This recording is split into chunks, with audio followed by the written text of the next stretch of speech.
नमस्कार दोस्तों, मैं हूं डॉक्टर अर्पिता। स्वागत है आप सब लोगों का आपके अपने YouTube चैनल में। दोस्तों, मैं शेयर करती हूं आप लोगों के साथ कुछ हेल्थ टिप्स, साथ ही हम बात करते हैं बीमारियों के बारे में, कैसे उनके सिम्टम्स के साथ डील किया जाए एंड मोस्ट इम्पोर्टेंटली होम्योपैथी कैसे आपको मदद कर सकती है।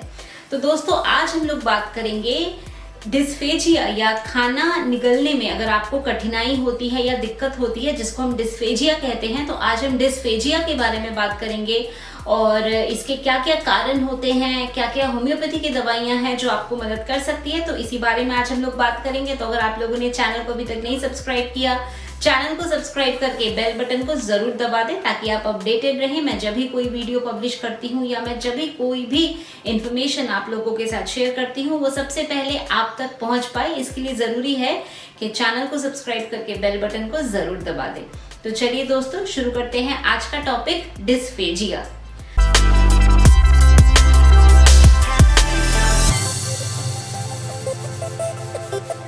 तो दोस्तों, डिस्फेजिया इस बात का क्या मतलब है? तो डिस्फेजिया का मतलब होता है कि आपको खाना निगलने में कठिनाई हो रही है, खाना निगलने में आपको दिक्कत हो रही है। तो इसका क्या क्या कारण हो सकता है? तो जो हमारी खाद्य नाली या इसोफेगस होता है, इसमें अगर किसी प्रकार का कोई स्ट्रक्चर हो रहा है, इसमें वेब बन रहा है या आपस में चिपक रहा है किसी कारण से, तो इसकी वजह से आपको डिस्फेजिया हो सकता है। एक्लेसिया कार्डिया एक कंडीशन होती है जिसमें जो हमारा इसोफेगस है उसका स्फिंक्टर में प्रॉब्लम हो जाती है और इसोफेगस ठीक से रिलैक्स नहीं कर पाता है। तो जब वो रिलैक्स नहीं कर पाता, इस वजह से भी आपको ऐसा लगता है कि खाना आप निगल नहीं पा रहे हैं। अगर खाना निगलने में कठिनाई हो रही है और आपकी उम्र ज़्यादा है, यानी बुजुर्गों में अगर ऐसी कोई प्रॉब्लम हो रही है, तो वो किसी मेलिग्नेंसी या कैंसर की वजह से भी हो सकता है। तो ये ज़रूरी है, अगर इस प्रकार की कोई भी समस्या आप फेस करें तो इसका प्रॉपर तरह से हमें इन्वेस्टिगेशन करवाना है और ठीक से इसका इलाज करवाना है। तो दोस्तों, ये तो बात हो गई हमारी इसोफेगस की। अब और किस कारण से आपको डिस्फेजिया हो सकता है?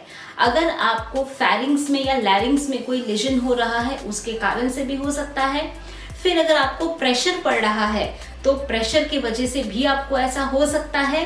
एक्सटर्नल कंप्रेशन जैसे cervical spondylitis, retropharyngeal abscess, goitre, enlarged atrium, aneurysm, इसके वजह से हो सकता है। कुछ न्यूरोलॉजिकल डिसऑर्डर्स में भी ऐसा हो सकता है, जैसे मोटर न्यूरॉन डिजीज है या आपका मायोपैथीज है, मिस्थेनिया है या डर्मेटोमायोसाइटिस है, बल्बर पैल्सी है, पॉलीन्यूरोपैथी है। इस प्रकार के कंडीशंस में भी आपको डिस्फेजिया का महसूस हो सकता है। तो दोस्तों, अगर डिस्फेजिया आप फेस कर रहे हैं तो इसके लिए जरूरी है कि आपको इसमें इन्वेस्टिगेशन करवाना है। सबसे पहले तो कि किस वजह से डिस्फेजिया हो रहा है, क्या ये इसोफेगस की कोई दिक्कत है या इसोफेगस की दिक्कत नहीं है, लैरिंग्स में कोई प्रॉब्लम है, फेरिंग्स में कोई प्रॉब्लम है या प्रेशर पड़ रहा है, कोई न्यूरोलॉजिकल डिसऑर्डर है। तो ये हमें पहले पता लगाना है और अकॉर्डिंगली ट्रीटमेंट लेना है।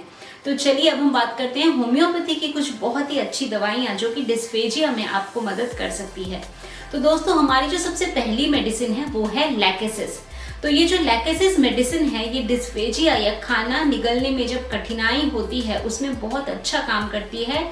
अगर आपको लेफ्ट साइड में कोई प्रॉब्लम हो रही है, लेफ्ट साइड में आपको क्विंजी या आपको कोई एब्सेस हो गया है, टॉन्सिलाइटिस हो गया है, पैरोटिडाइटिस हो गया है, यानी पैरोटिड ग्लैंड में सूजन हो गई है, तो यानी अगर आपको फेरिंजियल या लैरिंजियल रीजंस के वजह से डिस्फेजिया हो रहा है, स्पेशली लेफ्ट साइड आपका इफेक्ट हो रहा है, तो ऐसे में लैकेसिस बहुत अच्छा काम करती है। लैकेसिस में हमें एक और चीज देखने को मिलती है कि पेशेंट को गले के चारों ओर कुछ भी टाइट पहनना पसंद नहीं है, यानी कि जो नेक टाई है या शर्ट का जो बटन है वो नेक का लगा नहीं पाते हैं, उसको थोड़ा खोल कर रखते हैं। टाई अगर लगा रहे हैं, नेक टाई तो एकदम टाइट नहीं कर सकते, थोड़ा सा लूज रखना पसंद करते हैं। तो यानी नेक के चारों ओर कोई भी टाइट चीज या पेट के चारों ओर, वेस्ट के चारों ओर कोई टाइट चीज वो नहीं सह पाते हैं, तो वो भी एक लैकेसिस की बहुत ही अच्छी इंडिकेशन है।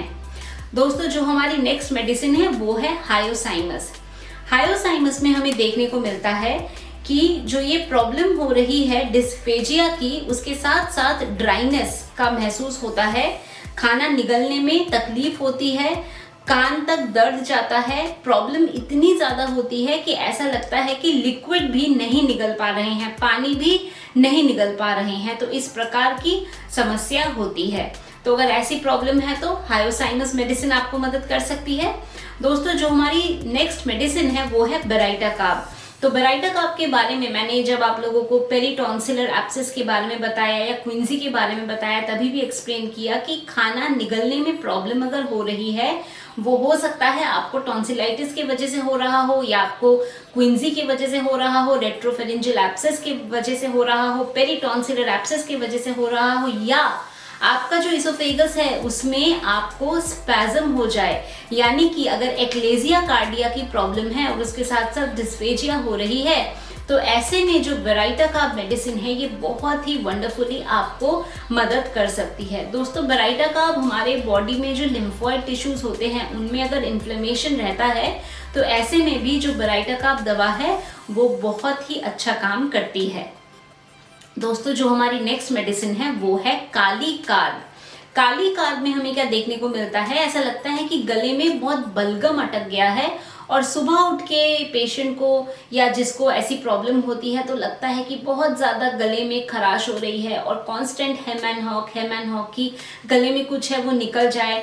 तो मॉर्निंग टाइम में ऐसा लगता है कि म्यूकस एक्यूमुलेट हो गया है गले में।